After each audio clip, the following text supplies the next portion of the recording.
Bueno, no, Bueno, buenas tardes. no es ya. Buenas tardes. Vamos a comenzar entonces con la exposición sobre el manejo de la ventilación mecánica durante los traslados hospitalarios en adultos mediante una revisión narrativa. El grupo está conformado por Luisa Cano y Sara Alzate. La tutor del trabajo es Solange Romero y en la opción de trabajo de grado es el diplomado en cuidado crítico.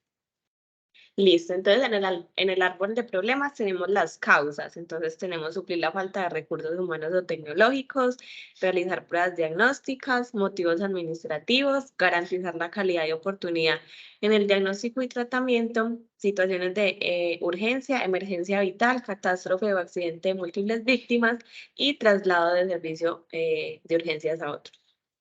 Otras causas por las que se realizan estos traslados es el riesgo vital, necesidades de otros recursos o demoras en el proceso de remisión, movimientos y cambios del decúbito del paciente en su desplazamiento, dificultades en la monitorización, espacios limitados dentro de la ambulancia, factores estresantes durante el traslado.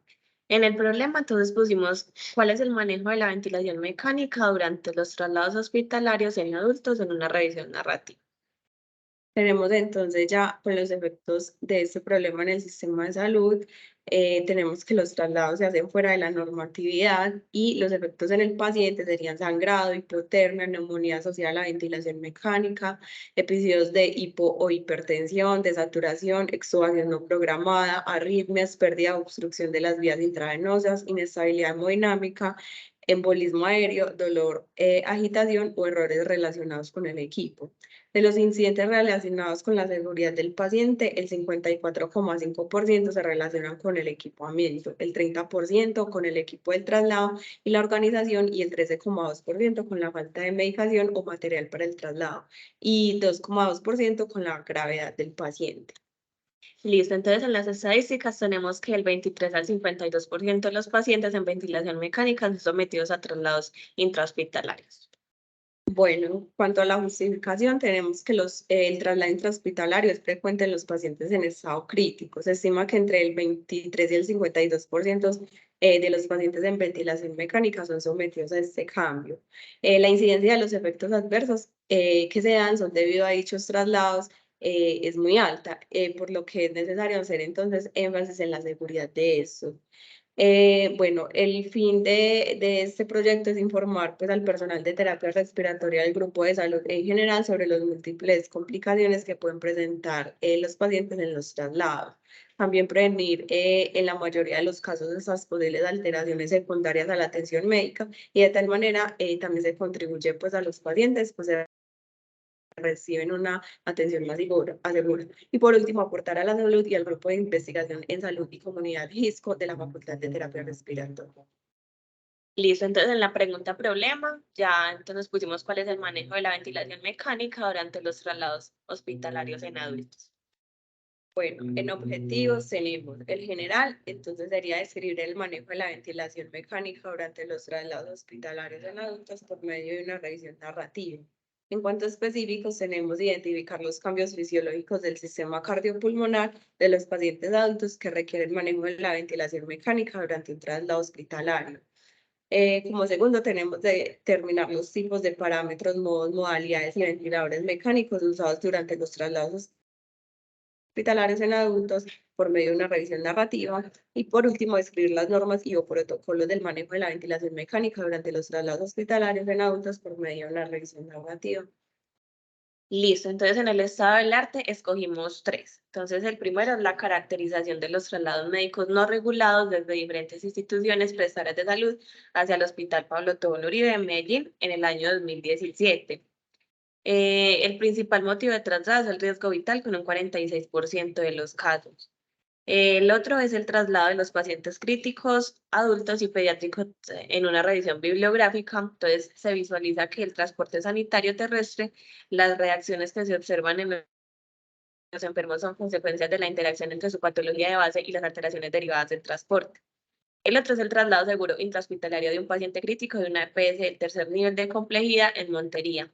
Entonces, hay diferentes factores de riesgos presentados mediante todo el proceso de traslado y se dan tres fases. Listo, como antecedentes históricos tenemos que desde el 900 antes de Cristo, lo que conocemos hoy en día como ambulancia se llama hamaca anglosajona. En 1478 se llamó hospital ambulante. En 1869 hubieron avances por Edward Dalton. En 1899 el primer motor en una ambulancia. En 1914 y en 1939 con las guerras mundiales también hubo avance. En 1966 la ambulancia, se dio la primera ambulancia medicalizada y de ahí con el tiempo se crearon los modelos anglo-americano y franco-alemán. Listo, entonces en los antecedentes legales cumplimos con los cuatro, entonces son la resolución 008430 con el artículo 10 y 15, la declaración de Helsinki, la Asamblea Médica Mundial, cumplimos también con el artículo 17 del Código Deontológico de Terapia Respiratoria y también con el Objetivo de Desarrollo Sostenible de la ONU. Entonces, en el marco teórico tenemos la ventilación mecánica, su definición, sus indicaciones, los tipos de modos y modalidades y los efectos a nivel sistémico. Ya por otra parte, también tenemos los traslados terrestres hospitalarios que cuenta con la definición, las indicaciones, contraindicaciones, tipos de ventiladores mecánicos para los traslados hospitalarios. Bueno, la metodología fue de tipo cualitativo mediante una revisión narrativa.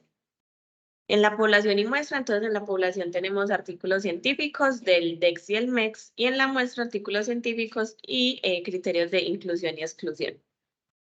Entonces, en los criterios de inclusión y exclusión, tenemos que el tiempo es de 2013 a 2023. La población serían pacientes adultos que requieren ventilación mecánica durante los traslados hospitalarios. De exclusión sería que no hubieran necesitado manejo ventilatorio. El idioma, todos los idiomas, las características del artículo deben ser excesos y libres. La exclusión, pues obviamente que no se hable del manejo ventilatorio y el diseño metodológico, revisiones sistemáticas, metaanálisis, ensayos clínicos controlados, aleatorizados y estudios observacionales. Bueno, entonces en las estrategias de búsqueda, entonces en la P pusimos adultos como palabras claves, en el MES nos dio adult y John adult, y en el DEX adult y adultos. En la I, ventilación mecánica, en el MES nos salió respiration artificial, en el DEX respiration artificial y respiración artificial.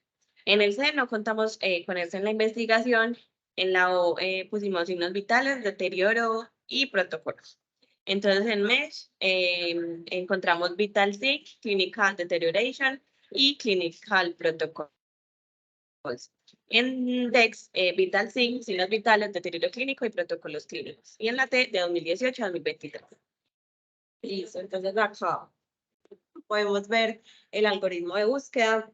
Utilizamos bases de datos como Google Academic, PubMed, Cielo, Lilacs y Coral.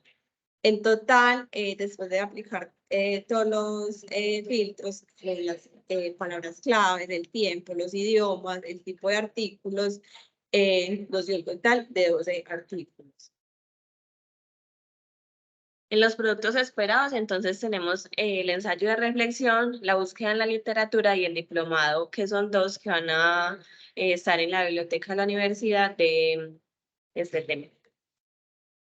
Bueno, los potenciales beneficiarios, ya lo mencionamos, los terapeutas y todo el personal de salud, pacientes que requieran ventilación mecánica y traslados y toda la comunidad científica. En el cronograma, entonces, tenemos el desarrollo del título de objetivos, planteamiento del problema y justificación, marco de referencia, metodología y el ensayo de reflexión. En cuanto al presupuesto, tenemos un total de 4.450.000 que se divide entre los equipos, pues que son los computadores en especie y los servicios, que sería el Internet en especie. Y ya, muchas gracias. Eso es todo. Esta es la bibliografía. Hasta luego.